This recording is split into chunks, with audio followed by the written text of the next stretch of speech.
Hello मित्रों, હવે world બોક્સની જીકે બુકનો આપણે રિવ્યુ મૂકેલો છે। તેમાં એક વિદ્યાર્થી મિત્રોની કોમેન્ટ હતી કે મારી પાસે 2021ની બુક છે, તો મારે નવી બુક લેવી કે ન લેવી। તો એના માટે ખાસ જણાવી દઉં, જીકેની જે બુક છે એ 2025નો આપણે વિડીયો બનાવેલો છે।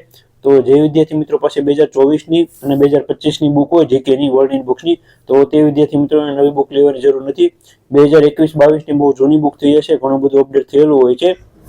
તો ખાસ કરીને એ બધા વિદ્યાર્થી મિત્રોને નવી બુક લેવા વિનંતી। અને બીજી કઈ બુક લેવી જીકે માટે, તો મારા મત મુજબ તમે છે ને જે આપણે વર્લ્ડ બોક્સની સિવાય બીજી બુક લેવી હોય તો તમે લિબર્ટીની લઈ શકો છો, જે જીકેની બુક આવે છે એ। અને એનો લેવી તો કાઝીસની બુક તમે લઈ શકો છો। યુવાની એ માટે હું નથી કહેતો, કારણ કે એમાં વધારે બીજા શબ્દો વધારે ડીપમાં આપેલા છે, જેમ કે બંધારણ છે, ઇતિહાસ છે। તો આપણે એ બધા અલગથી કરતા જ હોય બુક રીડિંગ। તો ખાલી આપણે જીકેની દ્રષ્ટિએ જોઈએ તો વર્લ્ડ બુક સારી બુક છે। બાકી અગર તમે હિન્દી ઇંગ્લિશમાં કરી શકતા હો તો લુસેનની આવે છે જીકેની બુક, એ તમે કરી શકો છો। પણ એમાં ગુજરાતનું નથી આવતું જીકે, એ તમારે અલગથી કરવું પડશે। આવી રીતે હતું, એટલે 2021-22ની બહુ જૂની બુક થઈ જાય છે। એની કરતાં તમે 2024-25 નવી બુક લઈ શકો છો વર્લ્ડ બુક્સની। અને તમારે જો પ્રાઇસ જોવી તો આપણે પ્લે સ્ટોરમાં જે છે, આપણો જે સ્ટોર છે એમાંથી તમને મળી જશે।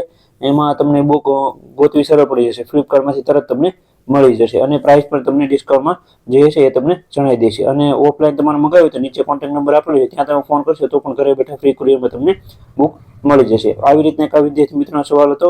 બીજા કોઈ પણ બુકને લગતા અથવા ભરતીને લગતા સવાલો હોય તો નીચે કોમેન્ટમાં જણાવજો, તો તેની પણ આપણે આવા શોર્ટ વિડીયો બનાવીને મૂકી આપીશું, જેથી કરીને બધા વિદ્યાર્થી મિત્રોને પણ મળી રહે। કારણ કે કોમેન્ટમાં આન્સર આપું છું તો તે જ વિદ્યાર્થી મિત્રોને ખબર પડે છે।